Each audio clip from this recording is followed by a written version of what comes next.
មកកាន់កម្មវិធីសម្ពោធជាផ្លូវការ Kevin Love Cambodia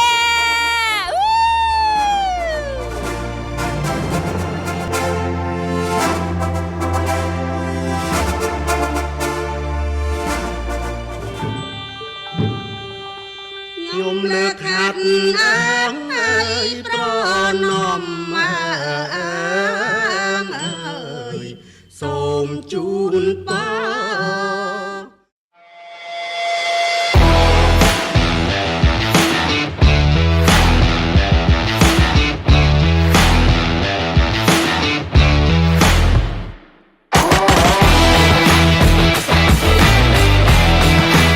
អរគុណមែនតើដល់ប៉ាម៉ាក់បងប្អូនមិត្តភ័ក្តិដែលបានអញ្ជើញមកក្នុងថ្ងៃនេះ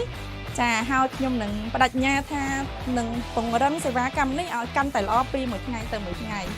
ចាហើយជឿជាក់ថាក្រុមការងារនេះខ្ញុំទាំងអស់នឹងបម្រើសេវាកម្មទៅម៉ាមីហើយនិងបេប៊ីឲ្យបានល្អប្រសើរដើម្បីគ្រប់គ្រងការថែទាំសុខភាព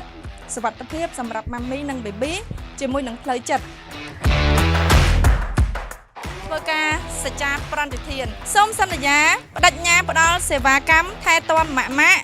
ទទួលខុសត្រូវខ្ពស់គោរពតាមស្តង់ដារថែរក្សាអន្តរជាតិគុណភាពស្ដាប់ស្វែងយល់និងជួយទ្រទ្រង់ការថែទាំសុខភាពអ្នកម្ដាយគ្រប់រូបដើម្បីផ្ដល់សេវាកម្មដ៏ល្អបំផុតដល់ក្រុមគ្រួសារកម្ពុជាទាំងអស់គ្នាសូមអរគុណ